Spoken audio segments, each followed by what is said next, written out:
Hey everybody, welcome to Around the Basket with me, Daryl, my co-host Jeremy. How are you doing? Good, buddy. Good to be here. Nice to see you here for this episode 8 of Around the Basket.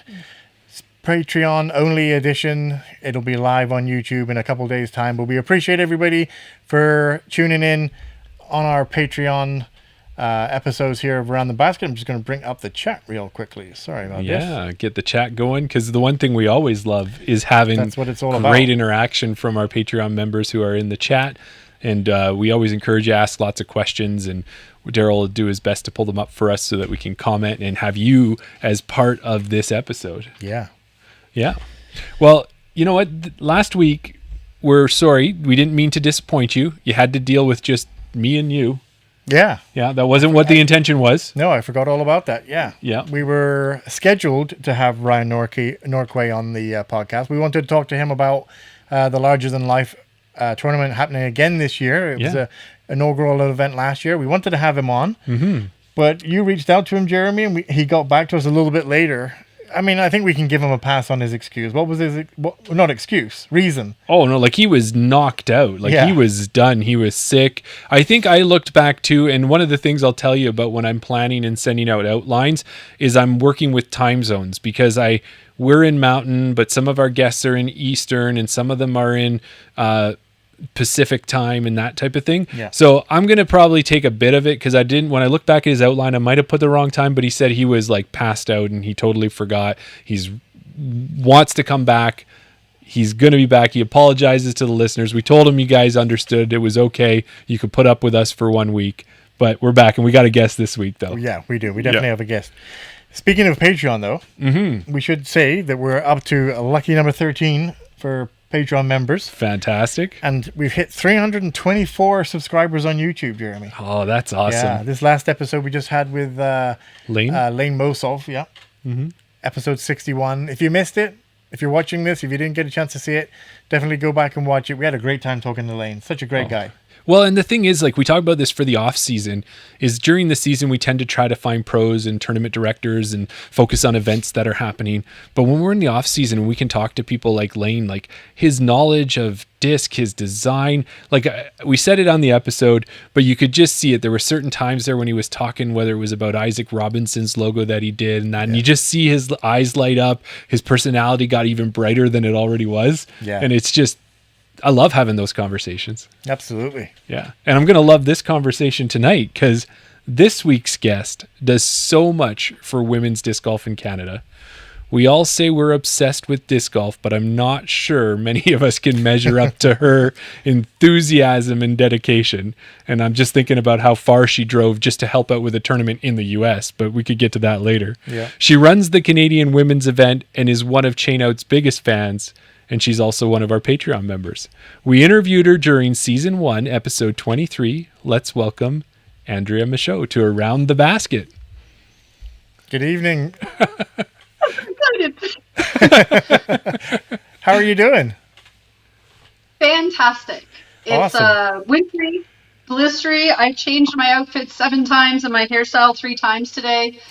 And I've almost run myself in circles because it's 10:30 Eastern and I've been waiting all day for you guys. The episode with Lane was wonderful. Yeah. But I love being here. You say you've changed your outfit 7 times. You've settled on a very gorgeous Thomas Gilbert Pride jersey there. That's awesome. Yeah. Needed something colorful, and I finally got to meet Thomas Gilbert this year. I feel like I was on the, he's relatively close, but I kept missing events that he was at or I thought he was going to come to. So I finally met the man in person this year. And in true Andrea Michaud fashion, I embarrassed myself thoroughly, so it was a great time. Great time. Well, and he lives up to the hype, and all the times we've met him, he's always so kind with his time, and whether we're messaging him, he always, if he can't make time for us, he is sorry that he can't make time for us. Yeah. Like he's always trying to do what he can to support Canadian disc golf. And did you experience the same when you did meet him? The first time I met him, I was actually laying in a fairway of a course I was supposed to be practicing for provincials. Okay. And I think he thought that we had moved through, but we were just being goofballs. And I was laying on my back, and his drive went right over top of my head. Oh, wow. So, no, I'm going to say I probably didn't get because then, of course, a few girls I was playing with, they're like, she won't stand up, it's Thomas Gilbert. And I stood there in true stupid me fashion with my jaw hanging open and said, not a darn thing, as he walked by, did another drive, birdied the hole, and then continued on. And I just stood there like this. Well, you've met him, Jeremy. You got my mana signed for me. Yes. I think I would be in the same boat as you, Andrea. I think I'd be a little bit starstruck. Oh. I don't think I'd know what to He say was either. just as tall, elegant, talented as I could possibly imagine. And I got to hear the full flight of his drive For off sure. of full 14 long at Wool Track. So it went right over my head. It was probably the coolest Thomas Gilbert experience that I want to say anyone's ever had. I think that might have been the Muskoka layup hole, if I remember right, too, isn't it? There you go. That's what it was, yeah. Well, there you go. You know, one thing, Andrea, when we were talking before and we've been texting and messaging, we're always staying in touch with you. You had, we talked about our names and pronouncing them the correct way and our Starbucks cups being wrong. And you had said, Jeremy, I love the way you attempt names, my Fritia Farga Green or my Miguel Alvarado. So you gave me your full name and I told you I would make an attempt, and I thought what better time than to do that attempt than with you on the show. So Daryl, maybe you should put her beside me when I do this, so we get the full reaction. Are you ready? Okay, I know you said you're no, getting... not ready yet. Ready. Wait, I have a plan first. I need okay, I'm good. Now I'm ready. All right. And she said I had 3 tries, but I'm only going to try it once and you're going to have to critique me here, all right? Ready? Okay. Marie-Angélique Andrea Michaud.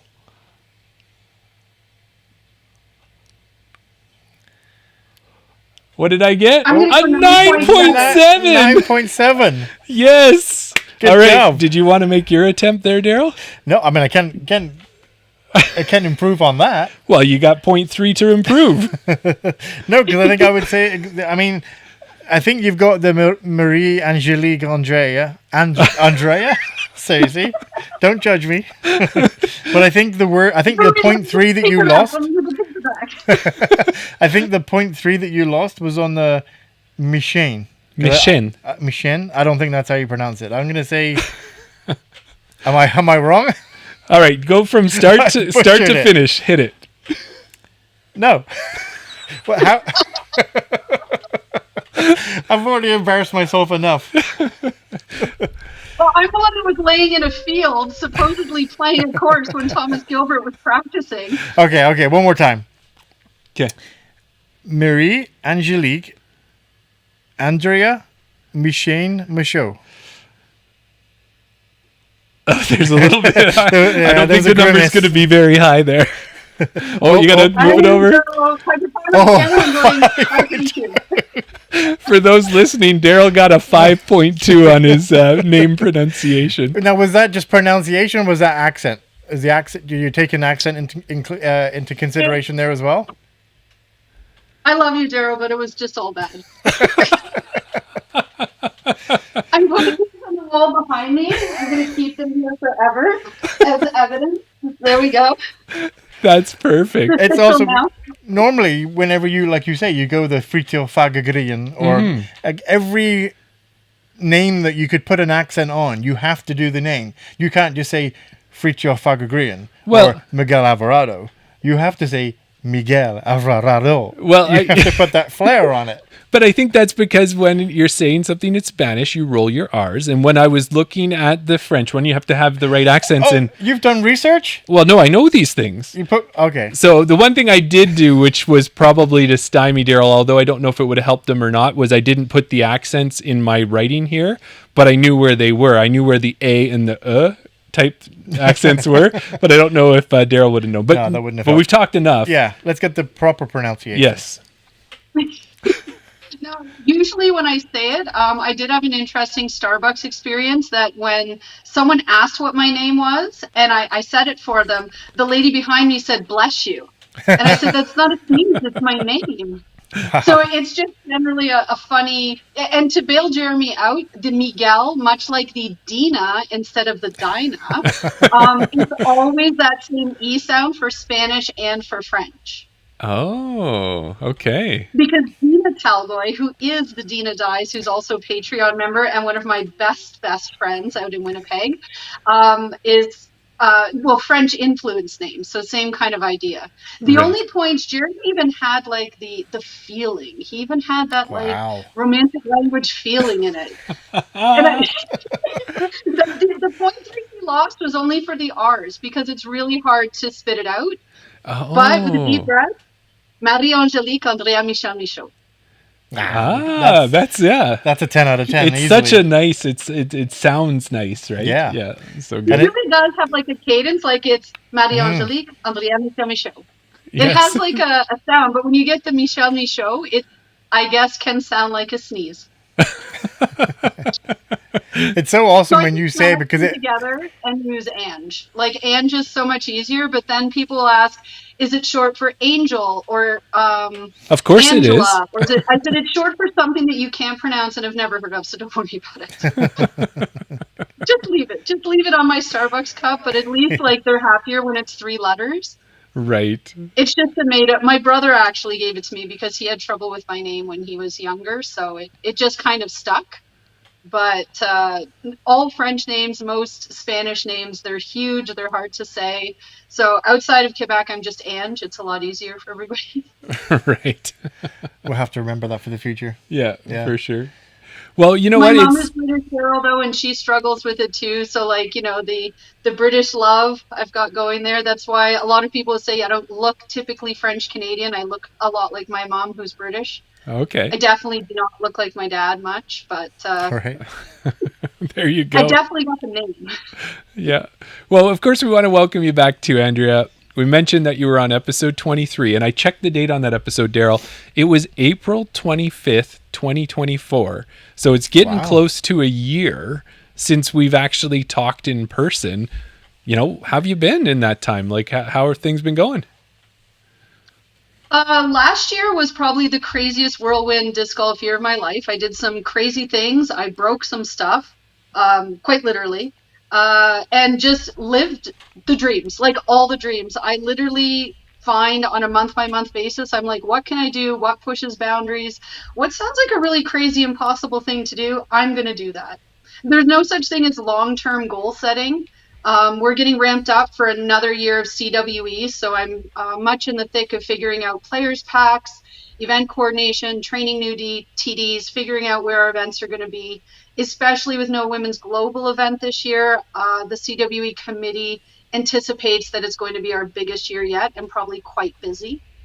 We've got interest from all over the place, which is wonderful and amazing. I think we have almost a TD in every province or pretty close to it. There might be a few Maritimes, smaller ones that are missing, but it's already that time of year that we're thinking about ordering players packs and discs to get all of that underway, and there's still snow on the ground. Well, we know someone who might be able to do a nice stamp for you. Hey, I know. Well, you guys have an amazing stamp already. We know that for sure. But if you ever need a secondary one, right? Well, and that's the thing. We should own that one, and it's absolutely amazing. We had a vote for it. We had, I think, 12 or 14 submissions, and a lot of the committee just really felt it was the perfect everything. Yes. So we're going to put on some fundraising opportunities that you'll see in the hub, and obviously they'll be on our discs again this year, and whatever merch we can put in our players packs too, because we love it. I do too. It is such a good design, and you're right. Yeah. I'm not really good with words when it comes to explaining a feeling or something like that, but that design, it just seems to encapsulate what I feel CWE should be. Like, I just don't know how she did it, but that's my deep thought on that. Yeah. No, you're right. Absolutely. It's a gorgeous looking logo design.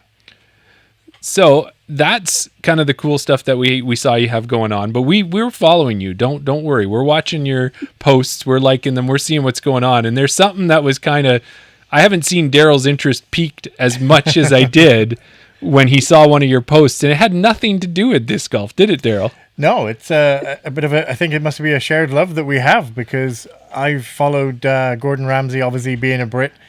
I've seen that he has his shows down, or his restaurants in Vegas, and he's had them all over with his Hell's Kitchen shows as well.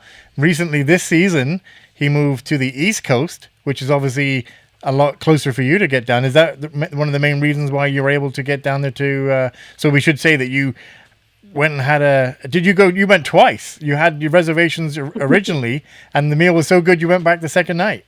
And where did you go? To Hell's Kitchen. To Hell's Kitchen. Hell's Kitchen in the new location. I don't exactly know where the new location is. New England?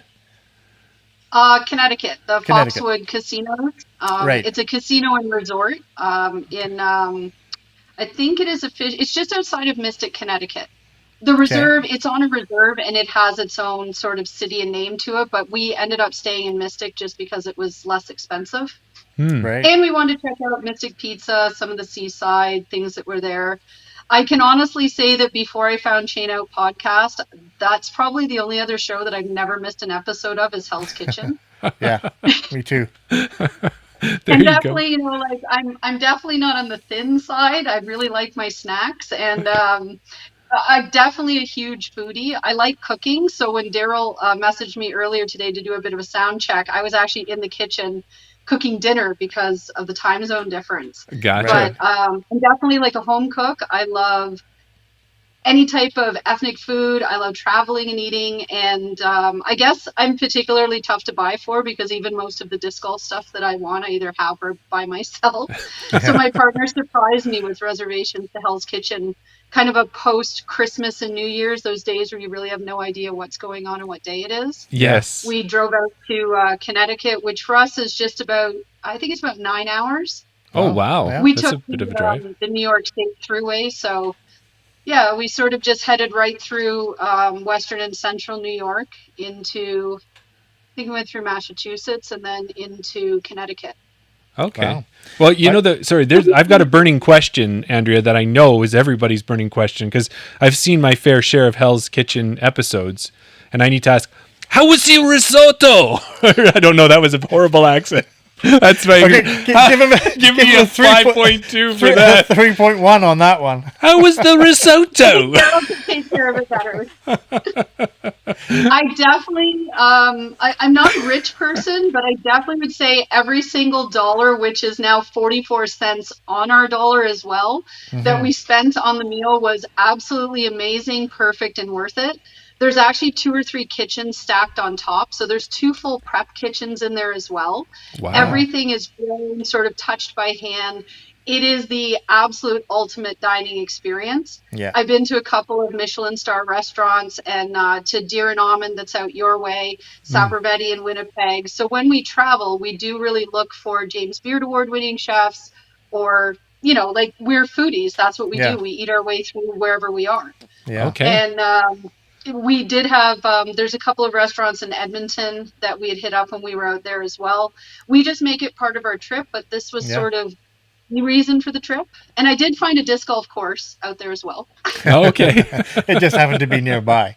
So It did. It was only like 8 minutes. It wasn't too far, but the night we were there, I try to be adorable and charming enough that I made the head of house, or the front of house, I pointed out that we were Canadian and we drove from so far and we'd made our reservations months ago. And would it be possible to have like a high top, or maybe like a bar seat tomorrow if we showed up like around the same time before we head home? And lucky for me, they took pity on me and let me spend my money there twice. Oh, that's awesome. That's what I was going to ask, is that I've never been. I've never even looked into going to those restaurants of his, but I should imagine that you'd have to book a reservation months in advance. So I was really surprised that you got to go again the next night. But it was just that they took pity on you. Just flat out begging and looking pathetic, and just saying, please take pity on us. Plus, we were only a party of 2.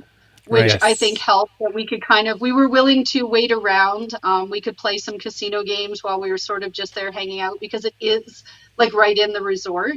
Right. So, the Mohegan Sun is fairly close by too. So we had some things to do in the area. kind of killing time until we could go. We ate a little later the second night, but absolutely amazing. You just don't want to see the bill. No. It's a lot of discs. It's a lot of, it's probably a couple Zuka carts. Oh, right. There you go.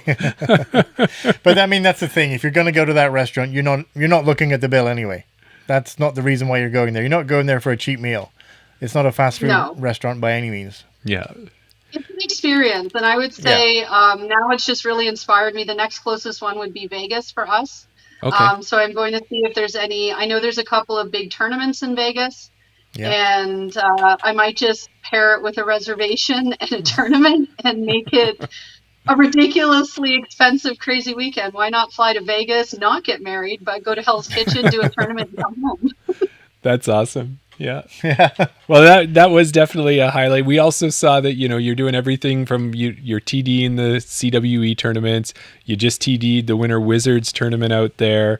You're also on team Disky Chick. Look at me stumbling over my words. Yeah. Your team Disky Chicks disc golf this year as well. How exciting is that?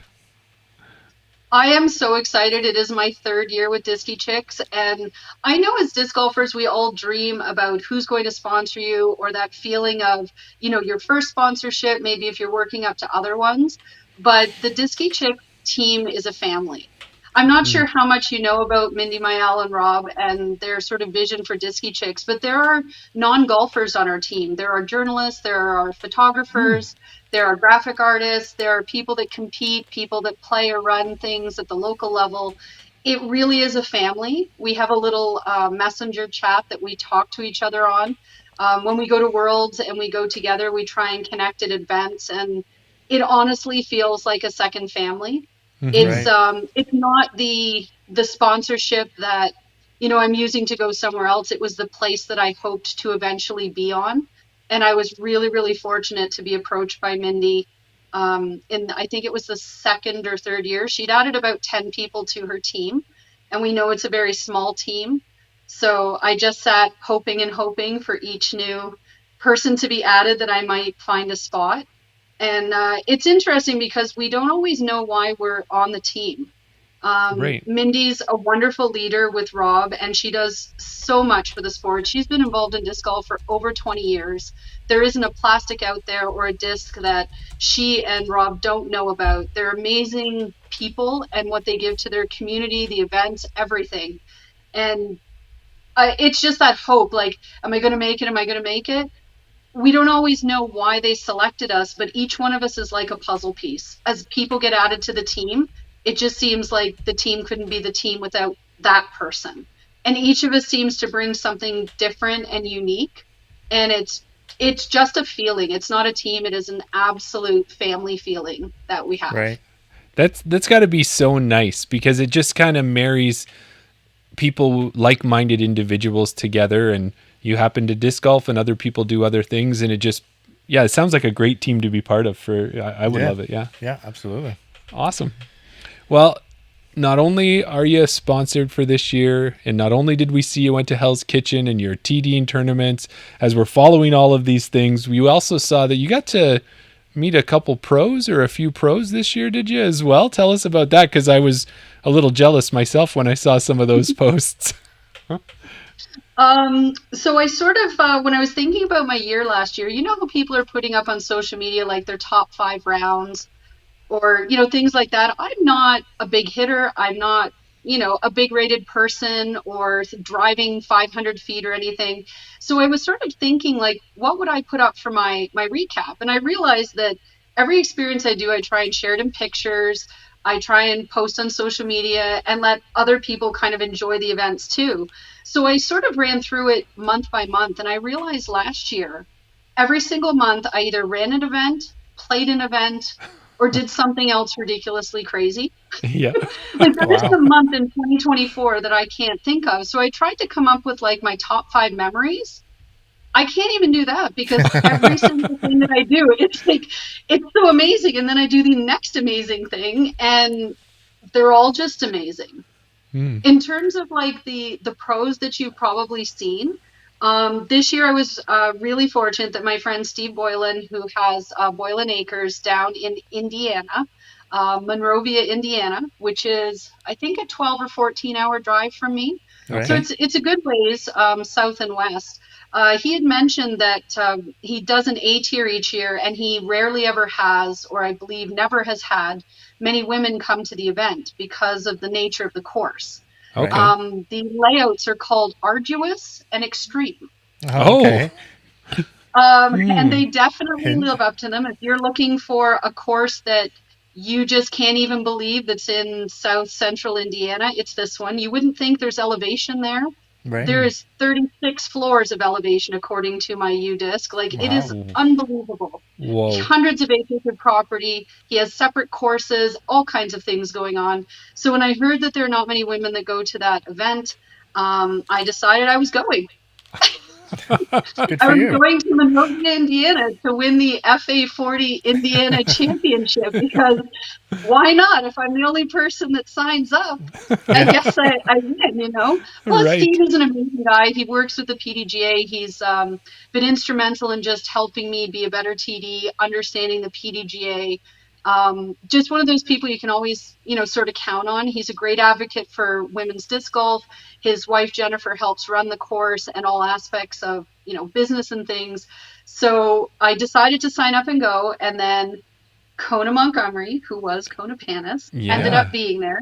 Wow. And I actually connected with Kona before I really found a passion for disc golf, because we are both thyroid cancer survivors. Oh, okay.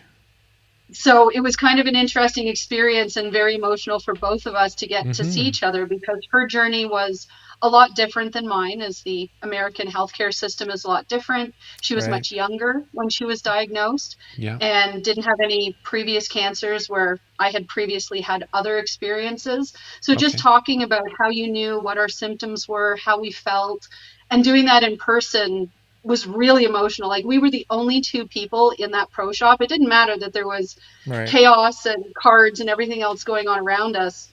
Just to hug her, see her, phenomenal. And of course, her partner Colton was there as well. Yes. So it was a bit overwhelming, because it feels like Jomez Live for a second, but I'm still just hugging her and seeing her, and I get distracted by everything. So I'm like, oh my gosh, there's a dog that I have to pet. Oh wait, Kona's over here. I should probably get Colton to sign this too. And I'm just everywhere. Like, it's almost sensory overload. Right. Okay. I do have a bit of show and tell. Oh yes, so, please. This Boylan Acres lovely mini, I did get both Colton and Kona to sign this one. Yeah. But I think when I was on the show before, I was talking to you about the men who had written on the minis to support women in the CWE last year. Yeah. Well, Kona, of course, follows me as well, and she surprised me with this hot cocoa mini. Wow. And would you believe, on the back of it is an inspirational message from Kona. Wow, that's so awesome. I put up a few pictures of her and I had a St. Catherine's Women's mini to exchange with her, and she gave me the hot cocoa one, as well as signing my Escape and a few discs that Dina had actually given me, because she's a huge fan as well. So it was surreal. Yeah. The only sad part of this story is that on Saturday, while I was playing, on the 6th hole, I did a jump putt, which apparently over 40 I'm not supposed to be doing, right into a badger hole, and I broke my ankle. No. Oh, no. Now, I should have probably stopped playing. I did not. I finished that's where the story should have ended. It should have ended there. Yeah. But luckily, my card mates had one of those little disc golf stools. I had an umbrella that I could kind of hobble on and lean on and sit every chance I got. I did finish the 18 holes slightly below my rating, which is a little disturbing, actually. But as soon as I got off that ankle, and once I took my boot off, it started swelling to a point I couldn't get shoes back on. But my plan was to actually caddy for Kona the next day. Oh. Okay. So that happened in the first round? It did. And because the TD, Steve being, with the PDGA and knowing how determined I am, he was very, very upset that I decided to continue playing.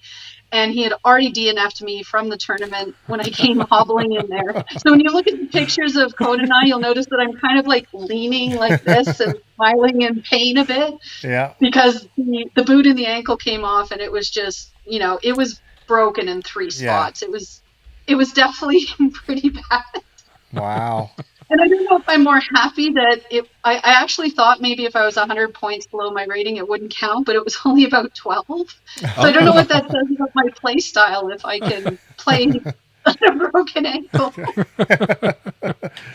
Well, that sounds like so much bad luck. Yeah. Well, good luck and bad luck altogether, meeting people, but then having that happen too.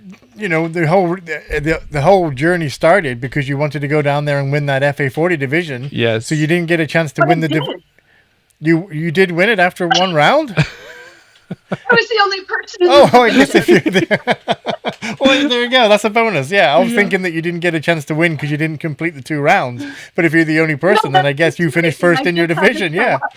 I just showed up. Yeah. I was there, and I showed up, and I went to the players' meeting, and that's sort of now the joke that it is the only tournament I've ever had to DNF from, and I didn't actually do it by choice. I didn't even withdraw myself because Steve stepped in and made sure that I didn't try and play.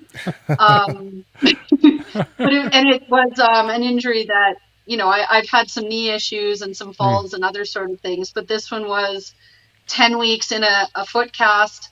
And I know that you do, sort of follow my journey, but it did not prevent me from playing or running events. I ran 2 events with the cast on. Wow. And I still played every week in league with my cast on.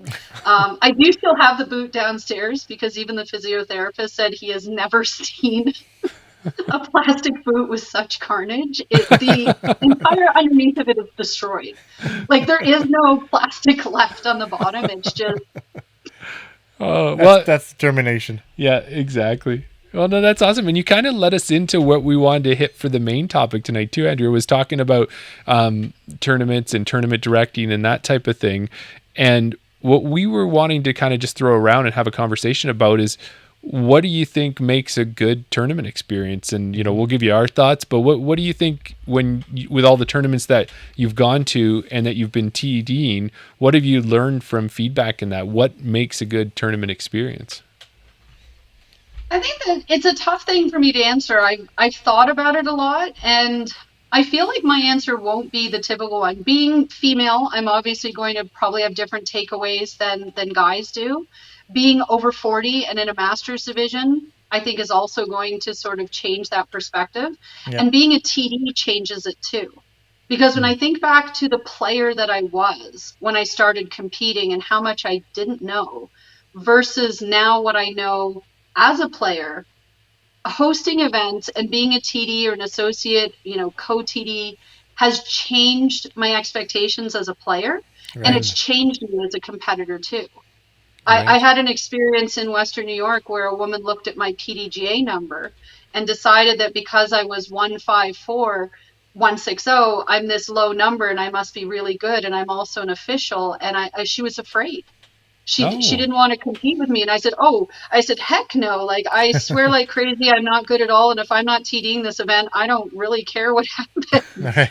It's not me running the show. I'm here as a participant. But it's sometimes hard to take that hat off and just sort of relax and enjoy, because I do always want to help. Like, even when I see a TD at an event I'm attending, if the check-in line is taking too long, I will totally grab a sheet and a spot and a second line and just move it along. Right. And it's interesting to see that happen, but that's my nature to just jump in and help. Yes. And if I can, then I'm going to move the line quicker, whether it's helping with lunch or picking up CTP flags, pointing out something at the players meeting. I never know if it's welcomed or not, but I try and think of all of the players when they're there. Mm-hmm. And when I first started competing, it was definitely not a positive experience. I started playing pre-COVID. Okay. And the first tournament I decided to go in was right at the start of COVID, where there were no players meetings, just really tough experience. And I didn't know a thing. I didn't even know the manual had existed, and I signed up for FA4 in a sanctioned event. And I often tell people that one of the silliest things I did was I found a flag on the fairway of, I'm not even sure which hole, way out in Windsor, and it had my name on it. Like it said Andrea on it. So I picked it up, put it in my backpack, and I carried it around all day. And I found out later on that there was an Andrea in FA2, and that was her CTP, and I had no idea what I'd even done. Like, you can't just let FA4s run amok on the course without telling them anything. So, like somebody saw it and took it out there and said, "Where'd you find this?" And I was like, "Well, I think I turned it in for a prize or something. I don't know. It has no Did everybody find their flag? Yeah, everybody had one with their name on it, right? Yeah. As far as I was concerned, it made perfect sense. Just like being an FA40, I thought you had to have 40 wins to go in that category because Dan O'Brien and Jane Logan in Ontario do have 40 wins. So why would I go in their category? Right. I didn't realize it was just an age thing. Like these things all make sense in my head. And then when I say them out loud, especially on a podcast that's being recorded, feel a little dumb. But then whenever I'm running an event, I'm thinking about, the people that are new. And the Winter Wizards event, I had literally half of the people in attendance for that event. It was their very first tournament. Right. Wow. And That's good. I've always found that I'm different, and I've given up trying to be normal or follow the status quo. I'm different, and now I just celebrate the difference. And I think my niche in disc golf is really supporting new players. It is supporting growth and thinking about the people who don't know what a CTP is, who don't know about yelling the 2-minute warning or startup. I always include those things in my players' meetings. I don't assume that anybody knows anything. Right. I assume that they know nothing and they're too afraid or too scared to ask, or maybe they don't even know what to ask. Right. One of the things I do is I probably spend at least 15 hours more on making cards than any TD I know. I actually go on people's social media. I look at who they're friends with. I look at their profile photo, kind of their general age. I might look at their rating, which tournaments they've been in. I think about their personality. I really try and get to know as many golfers as I can and who they might click with. And I think it's one of the things that I really pride as a TD, that a lot of the feedback I get is I had the most fun on my card ever. I made 3 new friends. At the Winter Wizards, I had met a pair of young guys in their 20s at a tie and dog a doubles event who had just started competing. They had no idea about disc golf scene, really didn't know how to play. And these 2 guys had the 3-pack of discs from Canadian Tire, and after the first round, they had lost them all. Luckily, it was an unsanctioned event, but there were water traps, and they didn't know what to do. Right. So the woman I was playing with, Gabby Vivar, who often plays in FA50, is a good friend of mine. We went through our bag and gave them buzzes, a diamond, some lightweight, sort of easy-to-use discs, and set them up for round 2. And I told them about the Winter Wizards tournament, that it was really geared for beginners, and ended up partnering them with one of the grandsons of the women in my club who play. Okay. And later that day, Rhonda said, she was so happy that her grandson met friends his own age. And, he was sitting with them at lunch. He's decided to go to their course and play with them. And to me, that's what makes events special for me, both as a TD and a player. When I can meet a new person, a new friend, share a funny story, break that tension or ice for somebody who's maybe coming off an injury or doesn't quite feel like they're ready to be in the division they're in, whatever it is, I feel like that's sort of the niche that I found in the sport. And I'm able to do that as a player and as a TD. And it looks different, but it feels the same. It has sort of the same emotion behind it. That's why there's a lot of people like Carrie that I look so much up to, because trying to put that feeling into my events isn't easy. Right. And I don't want to say I work really hard at it, but I feel fortunate that a lot of people, that's the feedback they give me, is that it was their first event. They were really nervous.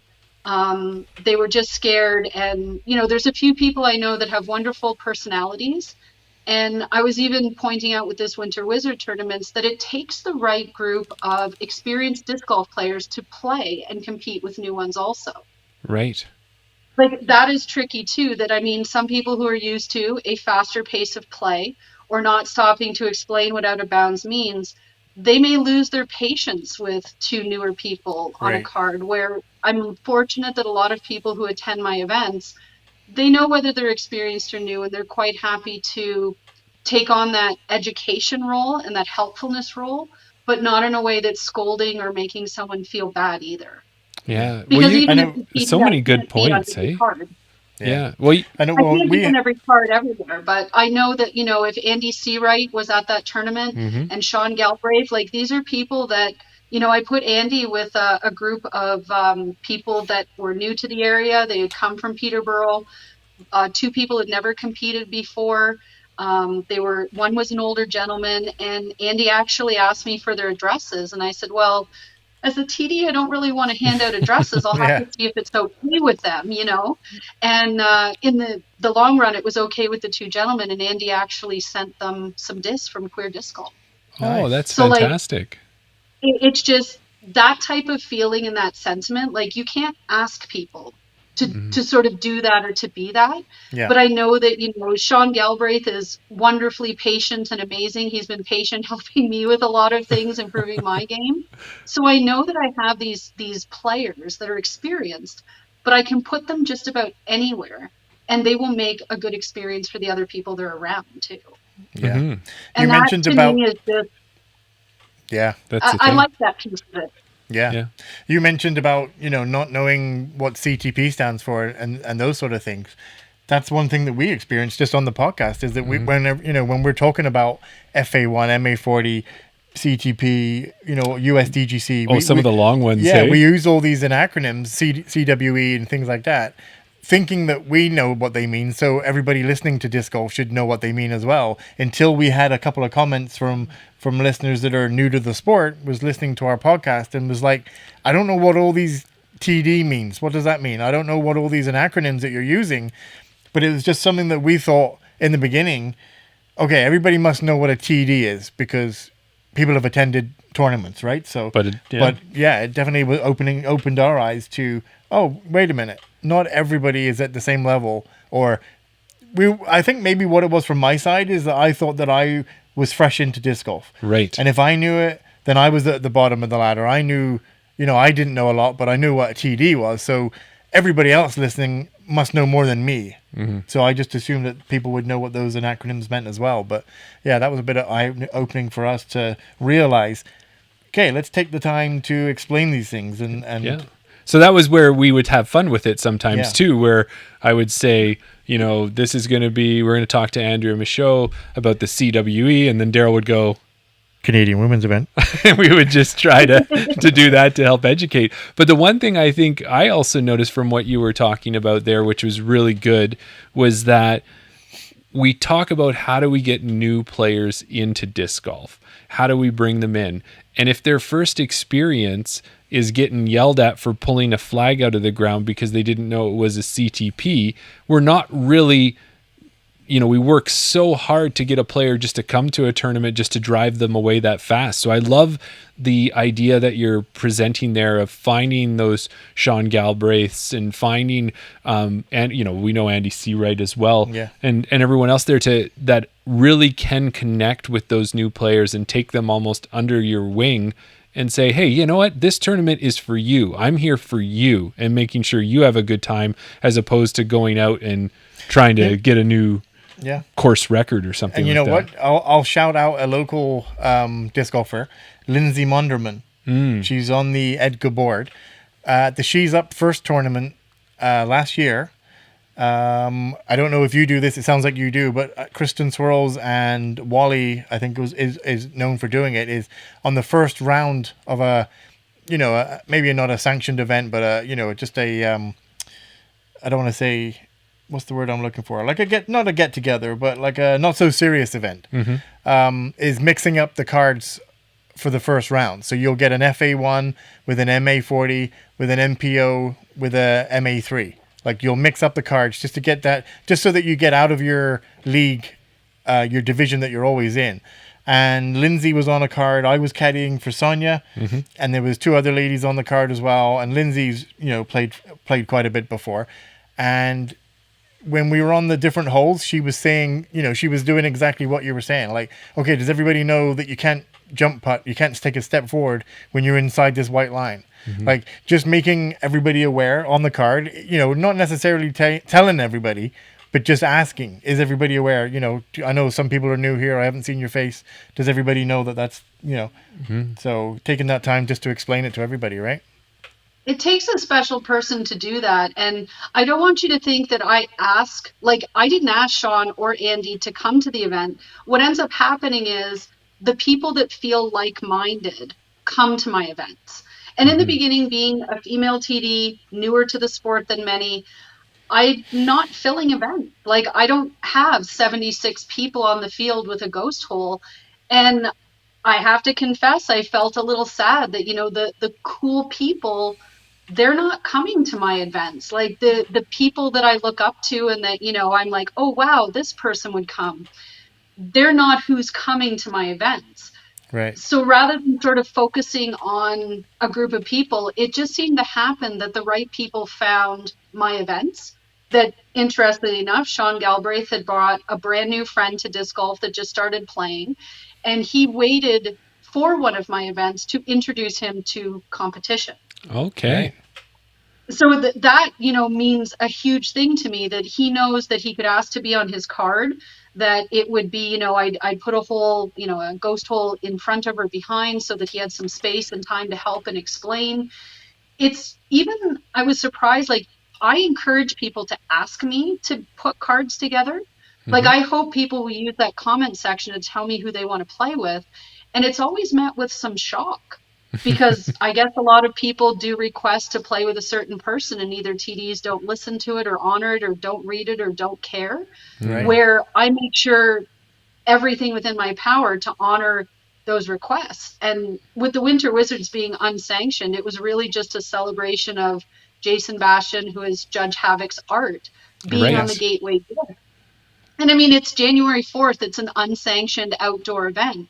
But when there's 42 people, most of them coming from outside of the area, and half of them are brand new, it was an amazing day of learning, experiencing, and I put together the cards, put this sort of effort into it, and I thought I'd done a great job. And I asked the players at lunch, I said, it's entirely up to you. I can randomly shuffle the cards. I can put you with some new people. Just let you disc, mix it up and see what happens. Or I can leave you with the same card. Right. And I was shocked that not one person wanted to change cards. Okay. Like, they literally said, this is the best card I've ever been on. I'm learning so much from this person, or this person lent me a disc and it's so helpful. Right. Whatever it was, nobody and these were just, they're standing in line for lunch or sitting in the cafe eating. And I was just kind of being the TD, wandering around and saying hello. I sort of feel TDing in events is almost like a wedding. Like, I try to go around to every guest, like that type of thing, and say, hey, Andrea, I've been emailing you incessantly for the last month. Welcome. Yeah. Which I guess sort of brings it into the second piece, is I'm going to say known and a little bit mocked for the amount of information that I sent out for events. I am definitely an over communicator. So people have called my players' guides novellas, and they probably are nothing short of that. Right. I put everything in there I can think of. And I received a wonderful compliment from one of the ladies who attended and said, this is how you grow the sport. You've explained acronyms, you've given a schedule, you provided information about washrooms and lunch, things that are close by, you stick to the schedule. There's no question unanswered in the information that I send, which really helps to make new players feel like they know what's going on. Right. So even though I know it's a little bit of a mocking point that I write, pages and pages of things, and, everything that I have is very teacher-esque. It's all color-coded and labeled. That's just my sort of easy way to organize. But when players have that information ahead of time, it gives them a confidence. Like, they come knowing, hey, I know what's going to happen. There's going to be a meeting. Then there's going to be this. Then we're going to yell 2 minutes. Then we're going to start it up. And then there's lunch. And I just think it helps to settle any of their nerves. Yeah. I did have a few of the younger guys tell me that the day before the tournament, they wanted me to send them some videos to clarify putting. They said, we're never really sure where our feet go or what can happen. So I said, this is a non-sanctioned tournament. you just flip your disc over and you don't step past it, you'll be fine. Right. No, if you want to know the finer points of knowing, about a mini disc and how to do that, I'm going to put you on a card with an experienced player. And I'm sure if you ask them about it, they will chat your ear off walking to and from holes. And they were ecstatic because the people that come to my events are happy to be in that role. They don't see it as a burden or a bother. Mm-hmm. They see it as an experience to connect with someone else on a different level, grow the sport, inform people. And it's just this beautiful, it is a beautiful thing. I don't have words for it, but there's a feeling that comes out of those events.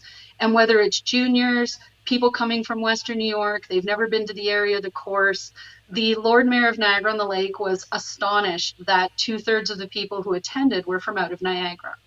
People as far as, the Kawarthas out London way and Kitchener, Waterloo, Toronto, they all came to Niagara-on-the-Lake to this tiny little 9-hole pitch and putt. There are 100 to 160 foot holes. Right. Because they can do it, which again sort of segues into layouts. I think the layouts in the course are key. I'm not getting any younger. I've got a list of injuries that are piling up, and I don't want to throw 700-foot golf course holes. Right. I don't want to do that. I'd rather play a 300 or 350 foot hole or even a 200 foot hole with some cool obstacles in my way or different shot shapes. One of Mindy's most famous sayings is that women are not short men. We don't just want short of peas. We want to have interesting golf. We want to have interesting challenges. So in this little 9-hole pitch and putt, I added Mandos, I added holes, I added water hazards, I added out of bounds, I made an island hole. I sort of tried to present the people that were coming with common things that they're going to see in different courses in the area. So if they go play the Bronte Classic or an event at Bronte, they're going to understand how to play that island hole. Yeah. Well, so it's sort of an educating through tournament piece too, that, when people see that it's only a 1,100 foot course over 9 holes, their instant feeling is, I can do that. I can try that. It's not a big, huge, 2 rounds of 25 holes that are going to exhaust you. Even some of the ladies that came are in their 70s. And to get FA 70s out and playing in January, they said that 13 holes was perfect.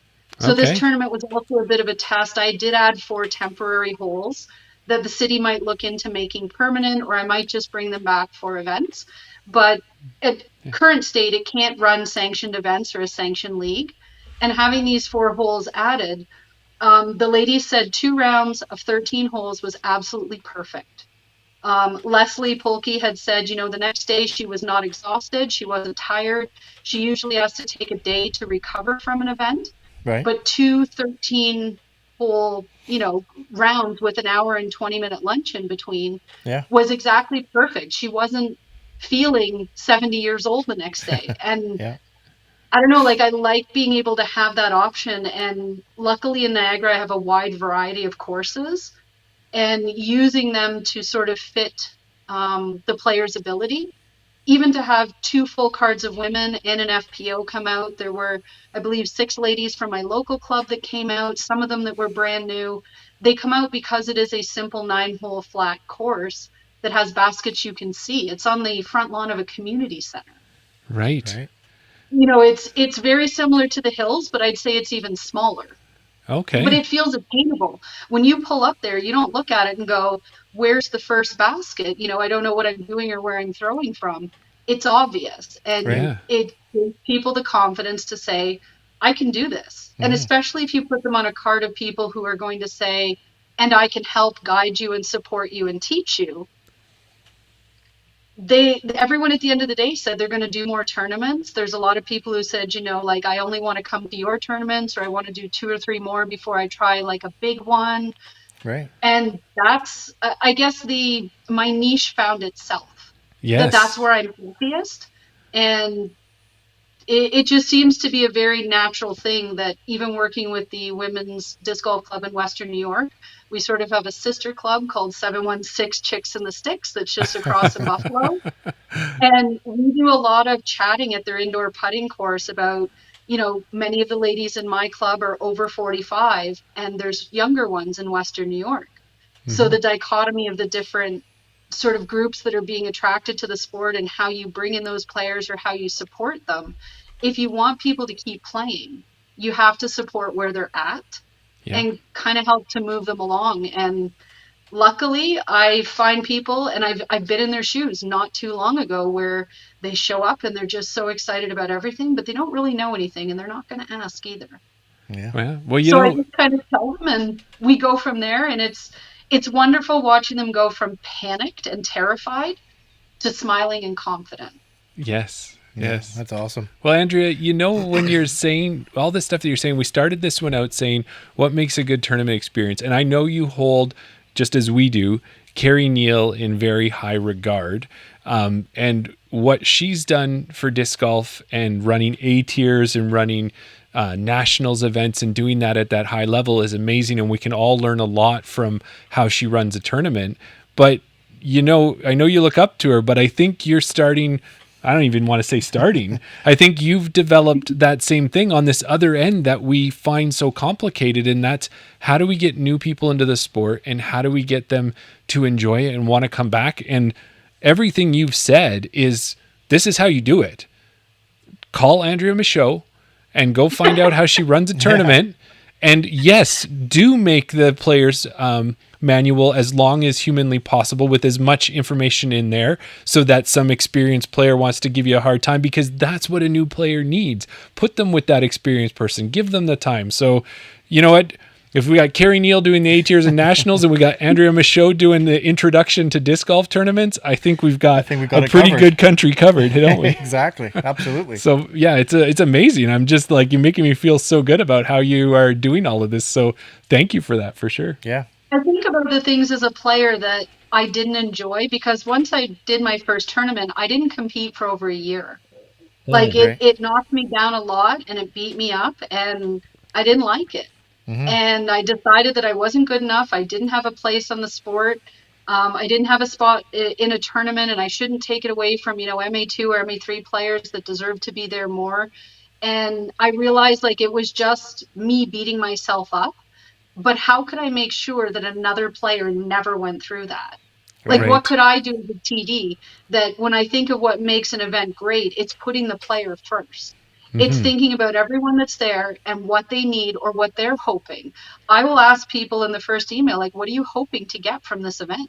What would you like to see, or what would just make your day? And people always think it's the strangest sort of question, but there's a list of things I know as a newer player that they would really appreciate. And if I can do any of those things, I know it's going to encourage them to go back. Or it's going to at least make it a positive experience, that even if this is the only tournament they ever do. Right. It was a great experience and something they'll look back on. And even though it is mostly beginners, it's also the people that guide them, and having, my fiance takes photos of all of the tournaments, puts them up. And we realized pretty early in that when he takes, he uses burst photography.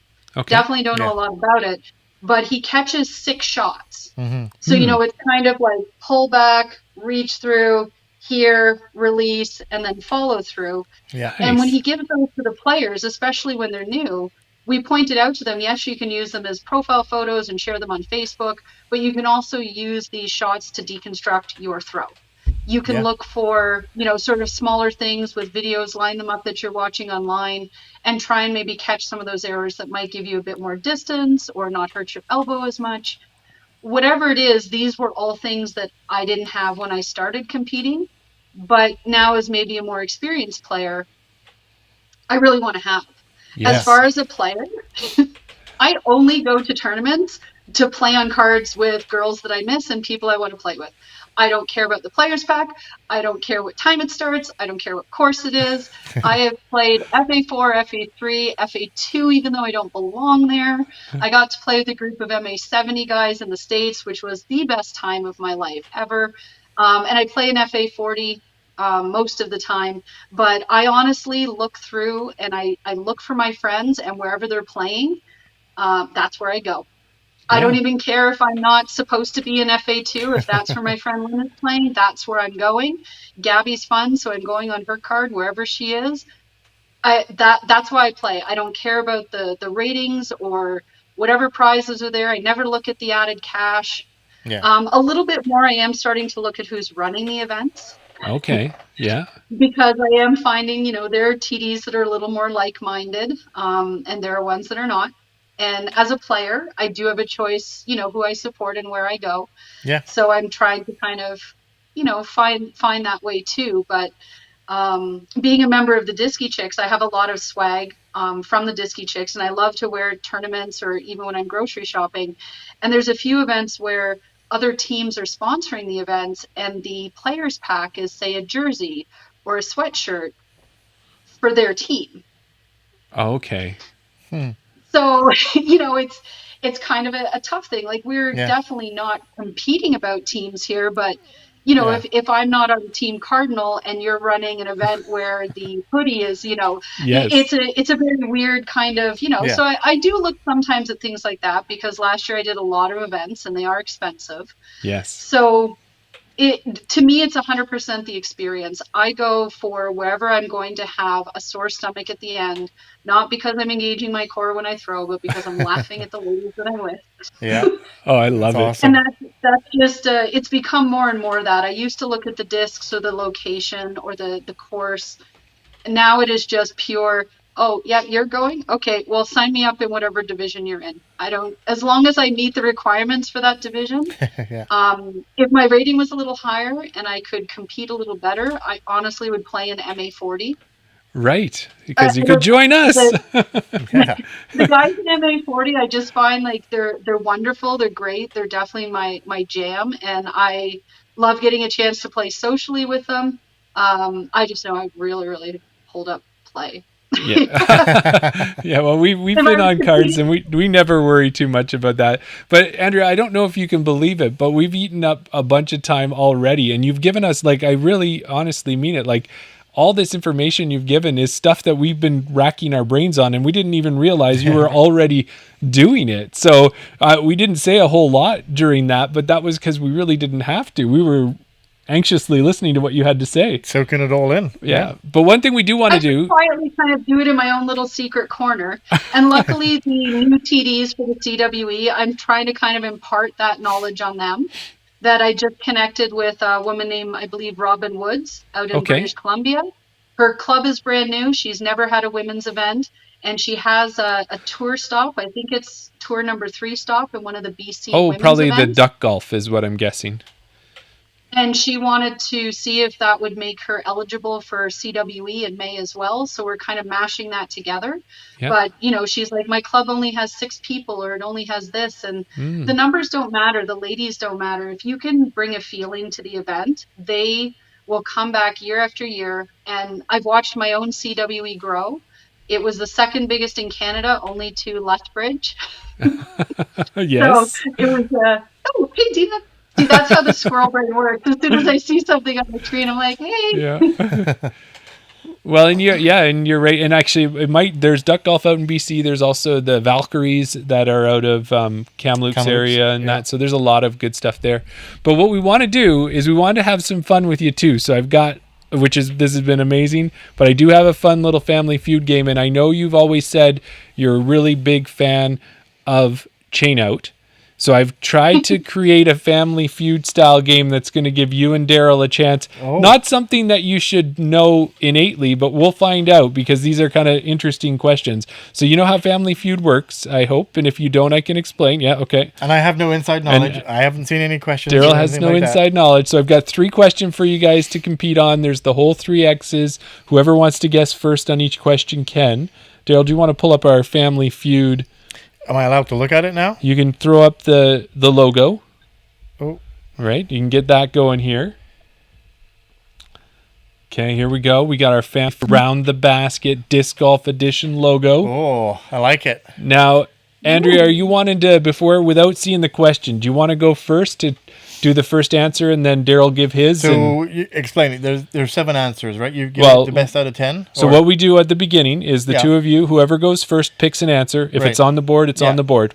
The other person, if they get a higher answer, they take that board and they have to try and finish it. Right. And if they can't finish it without getting 3 X's, then the other person has to guess one answer. Steal wins that round. Yeah. So do you want to start, Andrea, without seeing the question, or do you want Daryl to start? I think I'll start. You can get the number 1 question. So question number 1. And this is, unlike surveying 100 people, this is Jeremy getting some statistics. So what I did was I looked and I said, what are the longest episodes ever of the Chain Out podcast? So what we need from we don't need to guess the hours and minutes, right? No, you don't have to guess the hours and minutes, nor do you need to know the episode number. You can just tell me the guest that was on. Okay. So Andrea, do you want to throw out a guess there? I'm going to go with episode 23 because I'm pretty sure it was like an hour and 23 minutes long. Anytime I'm here, I never want to leave. All right, Daryl, why don't you light up number 4 for me? Oh. Number 4. Sorry, find the mouse. 1, 2, 3, 4. Episode 23, Andrea Michaud and Kay Swirls. 2 hours, 37 minutes, and 11 seconds. Wow. So, Daryl, do you want to try and steal now? Well, yeah, I think I have to, right? You do. Try to steal so that you can try and do the board. I know that we did have... I don't know if it's going to beat that, but I mean, there's 3 other people or 3 episodes that were longer. I'm going to say... I remember a long one. It was one of the early ones. I'm going to say Carrie Neal.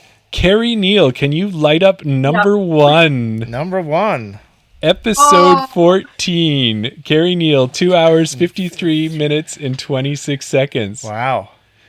And that's the one I watch the most and listen to the most too. So. But it flies, because it's such a good episode, it flies by. You don't realize you're listening to it for almost 3 hours. Yeah. So now, Daryl, what has to happen now is Daryl has to run the board, and he's 3 X's to do it, Andrea. But if he gets those 3 X's, you just have to guess one answer to steal. I don't know so if I Daryl, can do this. Yeah. I mean, I've been a part of every episode. I should know which ones are the longer ones, right? That's right. So throw up the board, and what are your guesses? Let us know. And the other thing, too, is I'm going to be very tough on the time. If I don't feel you're going fast enough, you'll get an X for not being fast enough. All right. Let's go with... and so fantasy don't count. This is just Chain Out episodes. Or did you include... It all depends on whether one was that long. Oh, I need to know. It's the longest episodes. All right, let's go with... Around the basket, or today might be it could be up there, yeah. Let's go with I don't think it's going to be 5. Why is it? I've got a blank memory now. I just can't think 4. of anybody. 3. I honestly can't think of anybody 2. that we've had. You can't think of any guest?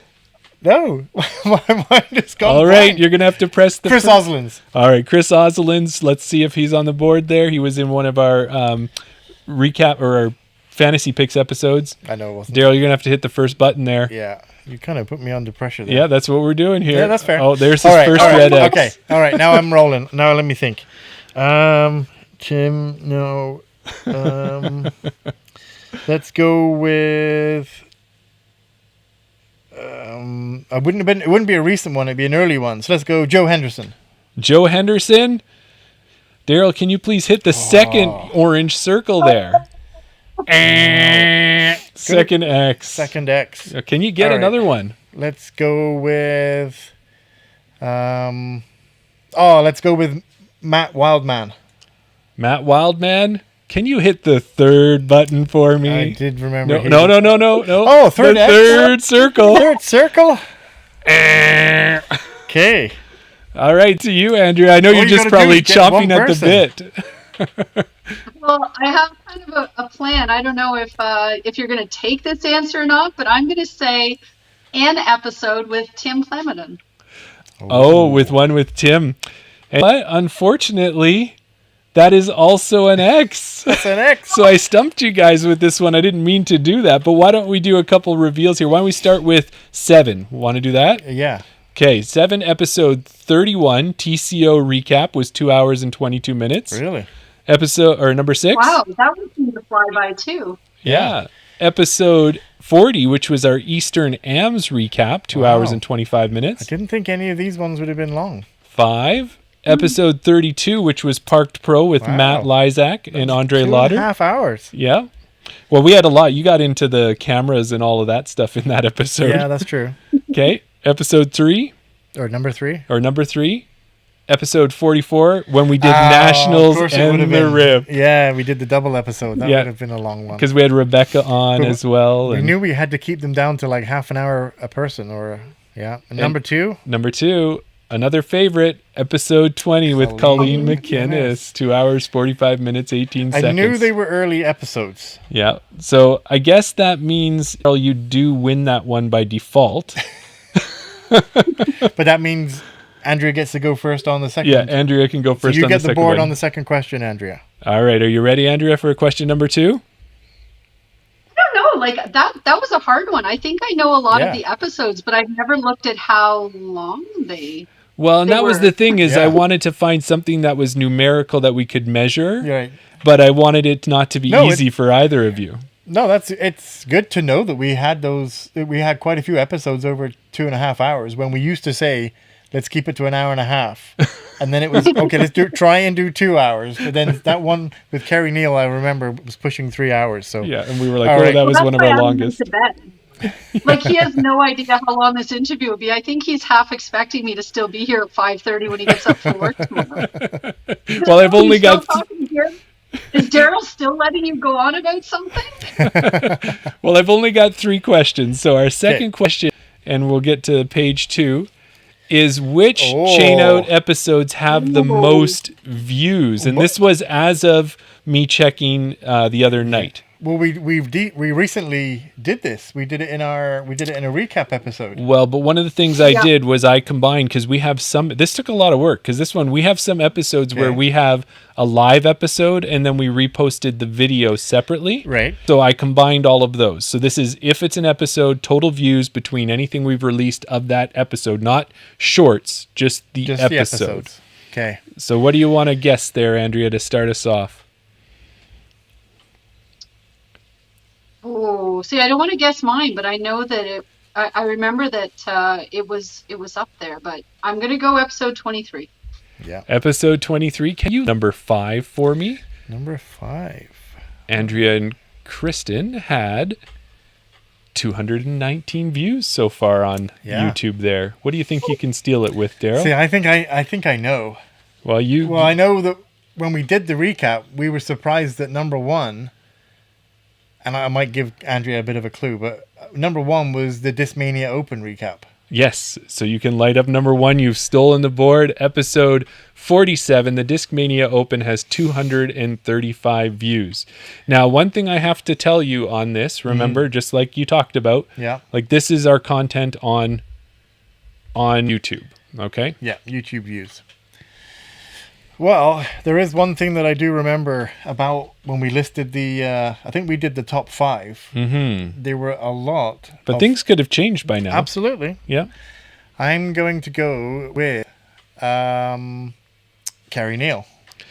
Kerry Neal, you can press the circle there and give yourself an X. Really? What? Yes, you can. What? Yeah, exactly. You got to watch a few more times there, Andrea. Yeah.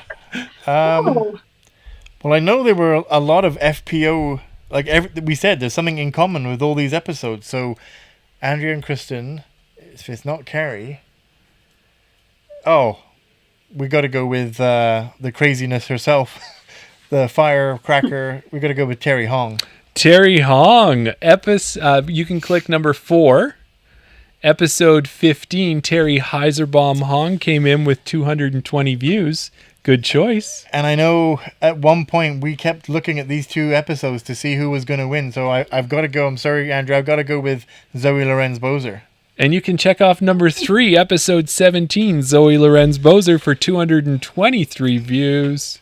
Now, I don't think I'm going to get the whole board, but I think I might be able to get number 2 because I think this one surprised us. Or for some reason, I'm thinking that number 2 was our Rundle walkthrough. Oh my gosh. Light up number 2. Yeah. You got the hidden one, the Rundle Park walkthrough, 225. Did you have that one, Andrea? Were you thinking that one? That's the one I was hanging on to. I was like, he's not going to pick that one. I think, yeah, but I think I'm stumped now. I think, well, she was a hidden pick in the last round, so I'm going to have to go with Colleen McInnes. You can light up number 6, Daryl. You're one away from getting the board. That's episode 20. Colleen McInnes, 202 views. I'm done now. Well, then you can quickly guess 2 episodes and let okay. Well, then Andrea steal it. Let's go. Well, Andrea said Tim Plamondon, so let's go with the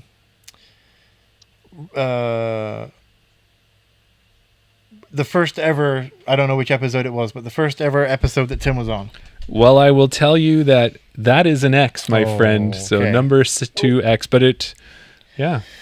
And then let's go with, I was going to say Discmania Open. No, we did that one, Daryl.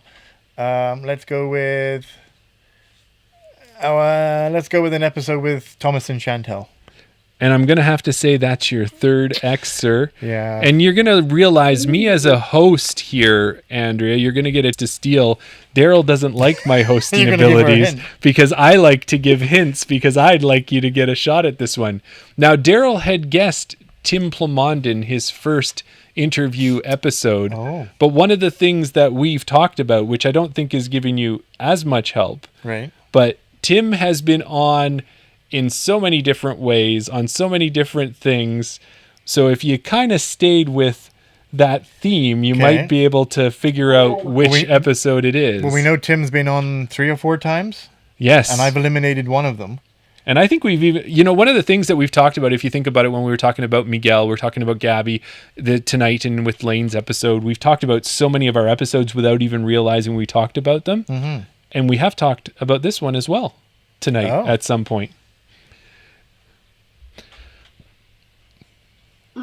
I'm going to say the Edgar one. So it was one where he was talking about Edgar and the role of Edgar. Yes, and I think you were right. He was talking about the Tundra Toss disc golf tournament in that one. Yeah. And you can light up number 7 with the steal. Sorry. When you mentioned...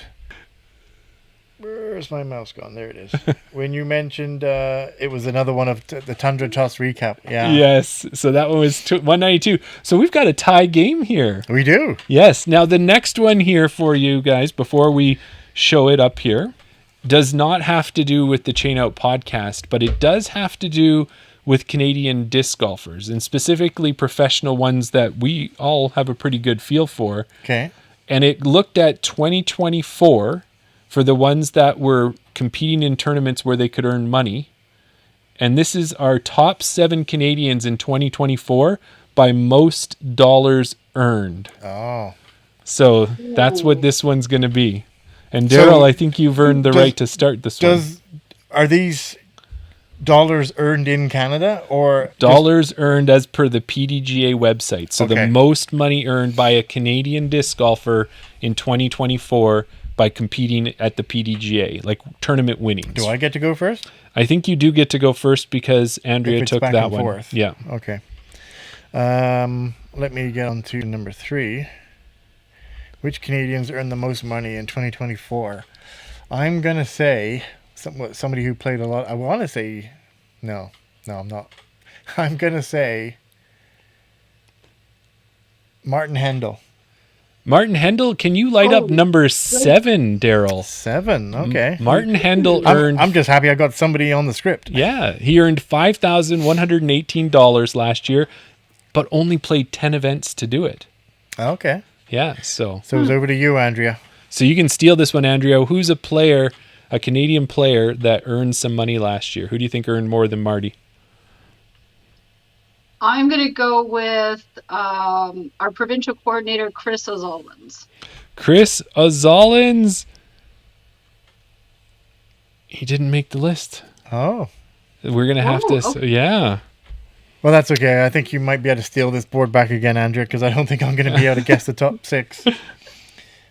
Well, I want to say Thomas Gilbert, but I know... Do you want to, or are you going to? There's a difference. Okay, I'm going to say Thomas Gilbert. All right, Thomas Gilbert, you can light up number one. Oh, really? Thomas Gilbert earned $11,813 last year playing in 33 events. The only reason I was hesitant to go for him is because we know that we followed him and there's a lot of times where he hasn't made cash. Right. But the reason why I wanted to go for him was because whenever you do cash in those DGP events, you're making more money. Fair. Is what I think. So, well, I mean, if we're going in that route, then I'm going to say Chantel. Chantel Badinsky, light up Chantel number two, $9,928 last year in 25 events. And now I'm stumped. Let's say... Those numbers are just remarkable because that's more than like a tournament every other week, with 26 weeks being half of a year. Like that's the two top pros are playing more than half the year. Oh, yes. And that was it. Thomas had the record there until Tobin got it this year for a Canadian who'd played the most tournament events in a year. That's right. Well, let's say somebody who also plays in pro events. Let's say Colleen McInnes. You're going to have to light up the first X, Daryl. Okay. I know Colleen would be, if I extended this list past 7, we would see her in there, but... Let's go with... Casey Hannemeyer. You can light up number 4. Casey Hannemeyer earned $9,266 in 17 events. Somebody else who played down on the Pro Tour, but I don't know if this person cashed a lot. But if Casey made that much, I'm going to say Max Rogitnik. You're going to have to light up the next X. Okay. Not the top 7 Canadian earners last year. One more guess. Let's say... this could be a sneaky pick. I don't know what division he played in. I wanted to say Tobin Isaac. He's played 52 events. Surely he's got to be making a lot of money if he's playing 52 events. Unfortunately, you're going to have to take your third X, Daryl. You see where I was going, right? I do. I didn't know what division he played in, so I wasn't sure if he was actually cashing in those events. He's an MA50 fellow, so I don't think he... The I MA don't know part. if he's ever taken cash. I can't say for sure, but most of the events that he plays, I hosted one that he came to at Wild Country at my family's course, and he was playing MA50. That was my worry is that he wasn't actually in the division where he's actually taking cash. So yeah. Okay, it's over to you to steal, Andrea. I'll bring the board back up again. You got 3 to pick from. All you need is 1. And I don't know, is there hints at this point or is there no hints? What do you think? It's up to you. Well, a minor hint. A minor hint. A small hint. This lady. That's enough. Just kidding.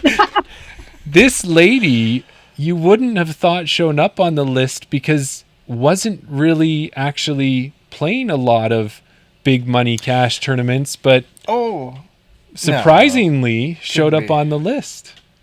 I was going to say this person. And we might have talked about them tonight again. Go ahead, Andrea. Now I'm thinking it could be a Sophia Donike, or it could be a Karen Martell. You just did you say who did you say? Who was that first name you said? Sophia Donike. Is that the one you're locking in? I think it's going to be number 5. You can light up number 3, Daryl. Number 3. Sophia Donica with $9,887 in only 16 events. Okay, well, that wasn't the person that I was going to say when you said they don't play a lot. Oh, so Andrea, you took that one, and you are the Family Feud winner. We will not leave the page just yet, because what we're going to do is we'll figure out the other 2. Well, I was going to say, Andrea, do you want to carry on guessing? Yeah. I almost feel like if they're lady disc golfers, like that's truly how I would know Sophia. It's I don't follow a lot of MPO. Oh, the other 2, the other 2 are not female. I'll give you guys that Andrea hint. gets 1 guess, I get 1 guess, and then we'll reveal. Yes, sounds good. Yeah.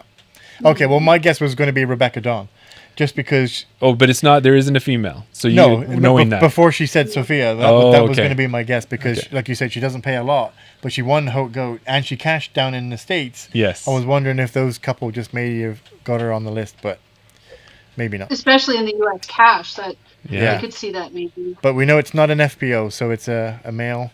And should we say or play? No, we shouldn't say anything. Let's let Andrea have a guess, and then I'll have a guess. Okay. And then we'll go for it, and then we'll do the reveal. Then I can give hints, and you can guess from my hints. Or we can just reveal. No. Okay. Do you have it? Yeah. I have a guess. I can't guess Daryl. I mean, I want to, but Daryl Williams. No, unfortunately, I don't take cash. All right, Daryl. That was the greatest guess I've heard. I've heard.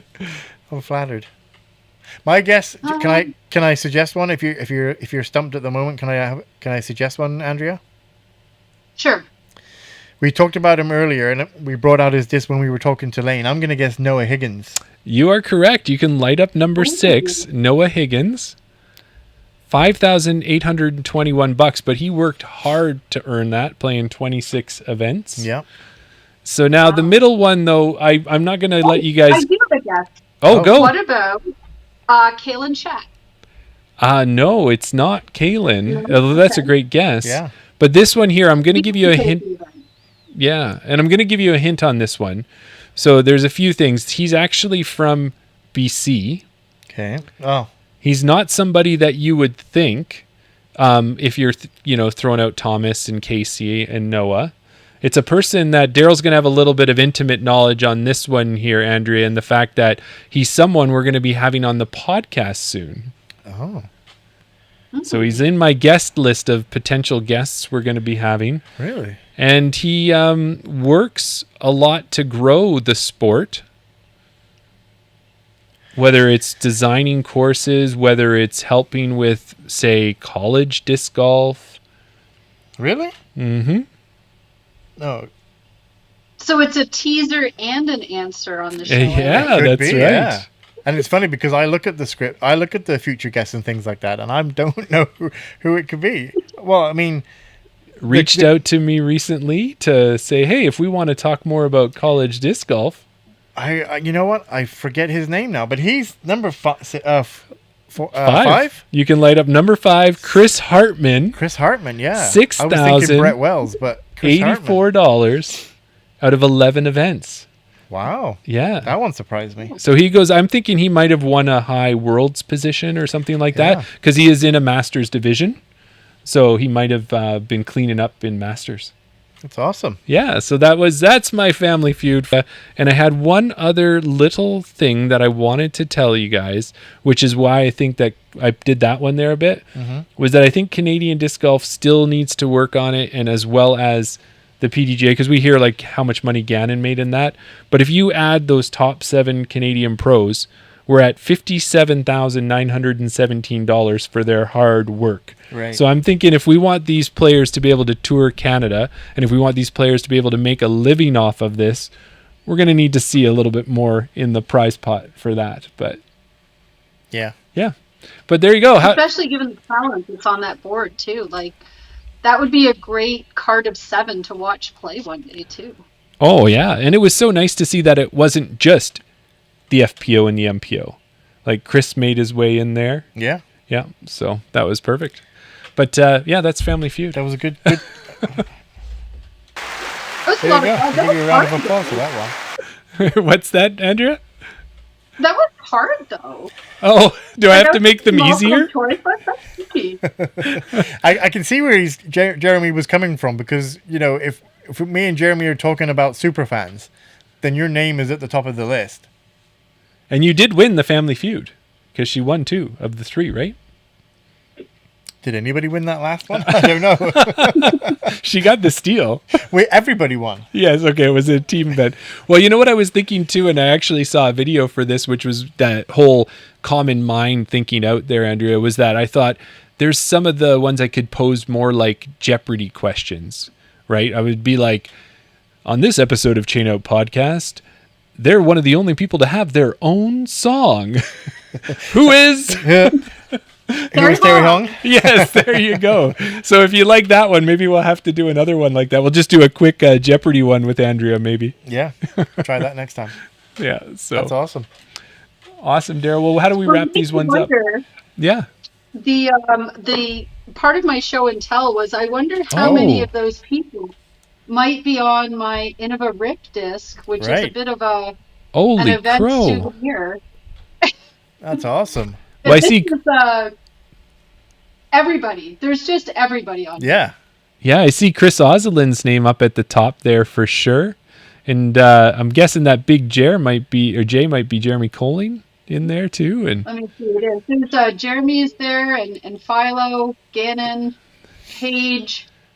Even though she didn't compete, I still got her to sign the disc. I don't know what. Absolutely. Oh, it's hiding right down here. Yeah. Well, the one thing, Andrea, for sure is that we're so excited because of you had that experience last year at the RIP, and now this year we're going to hopefully get that same experience and more by having it be nationals as well. And I cannot wait to get out there for that. I've already booked our place to stay, so. Oh, beautiful! Yeah, and I haven't even registered. The owners of Newcastle, which is one of the courses that is included in nationals, Tanya Ramsey and her partner Chris, they live about 25 minutes from Oakgoat. Yeah. So they put me up for 5 days during the RIP, and I was just staying with them and driving to Daryl's property every day. Okay. And volunteering and doing anything I could, from selling discs to just doing flags, handing out stuff to pros. I did get to have lunch with Paige, which was amazing. Wow. Just to sit down and have lunch with her when she came. The Crokinole tournament at night was a lot of fun because being French Canadian, we played a lot of Crokinole. So it was just, I was just there for 5 days since I could stay nearby. Yes. And this disc was from the check-in. So I just left it at the check-in table when I was checking in spectators and competitors, and had everybody signing it. And a few people actually bought the same disc and kind of did the same thing. But being in a volunteer role, as much as I would have loved to play the RIP, there's some neat things you can do as a volunteer that, I'm everywhere. I was doing everything. So I could just drag this disc along with me for 5 days and get everybody to sign it. That's a dream. Yeah. Well, if you're out in Newcastle again this year, you might have some neighbors. We'll just say that. Potentially. So we'll have to connect for sure. As soon as the posting came up, I messaged Daryl right away, and I asked him if I did a good enough job volunteering to score a position, and he said I was the first person in mind, first person to message him, and I secured my spot with Tanya and Chris. So I will definitely be at nationals, not probably as a competitor, but I'll definitely be helping out. Part of running bigger events, I think, is getting exposure to these two. I don't really feel comfortable playing in something like the RIP, but being there as a volunteer, co-TD, any of those types of situations gives me an opportunity to see an A tier or B tier in action, and to sort of learn, if I ever get to the point of running something that large, I can fall back on those experiences too. For sure. Yeah, definitely. That's awesome. Well, there is a TD school, but pairing up with people that have been doing it longer or doing it better or doing it differently, it gives me a chance to see what works and doesn't work, or what might work for me that doesn't work for them. It's just more exposure to, I don't know, if there's such a thing as crafting a TD, I feel like that's what it is. It's, I'll give this a try, I'll give that a try. It's just, it's amazing because that's how the community grows too and supports each other. And Daryl was, showing me like, this is how I did this is how I did this, that type of experience. It's like on the job training. Yeah, that's awesome. Well, we've enjoyed having you on the podcast. It's flown by, Andrea. Yes. Now you can count yourself in the multiple guest category. Yes, you can. Yeah. I love it. First it was being a friend of the show. Then it was, being the second time when you said I could come and do the Around the Basket. I was like, ooh, I feel even, I miss being the first subscriber to the podcast for the Patreon. Right. I was kind of sad. I was like, I wanted to be the first one, but it is after midnight here, so I officially have taken this into tomorrow. My partner was long gone into bed, so. Well, I will let you get back there. The first podcast that's actually gone from Wednesday and Thursday. That's right. So first episode. I guess that's a good place to end it on that, to Absolutely. Let you find some time to get to bed there. But we appreciate it, and reach out to us anytime. We will definitely catch up with you when we get to Newcastle, and we can finally put, instead of just what would you say? Just it's usually like putting faces to names. We've got the faces to names, but actual people to people will find each other. Hey, exactly. Yeah. I'll drag you around and point them out and say, you've got to talk to this person. You've got to meet this person. It'll be like your social caddy of the event. There you go. Just so that you're, in the know of where you should be and who you should meet. And it'll be very interesting to maybe have a chain out sort of reunion of people that have been on the show. And, we get to be with you live somewhere, just have a photo of that. I really liked the idea of your cards as a possibility. Okay. I don't want to spoil anything, but I know that Judge Havoc, Jason Bastian, being a member of our Disky Chicks team, is looking at doing some cards for our team. Okay. So if you put a little bug in his ear, I know he's great with social media and with graphic art. He might be willing to work something out for your cards. You never know. Oh, that's amazing. That's awesome. Cool. Well, before I let you go, Andrea, I wanted to just double check because I don't actually remember. Did we get a Desert Island disc from you? You did. What did you putt? Desert Island disc has changed very much. Remind me, what did you putt with? Oh, I always putt with the strangest disc ever. It's an A5. This one just happens to be signed by PDGA number 188. Wow, nice. But this one here is actually a putt approach. So it's a little unorthodox, but I like them. I putt with A5s. It's the only Prodigy disc I have, but I love them. That's awesome. Yeah. What I would like to say to you, and maybe you can help me, is that I hope that when you do putt with that A5, I hope it doesn't. There's one thing that it could never do. Chain out! As Jeremy destroys the set. Thank you, Andrea. Thanks, everybody, for watching. We'll see you next time. Thanks so much.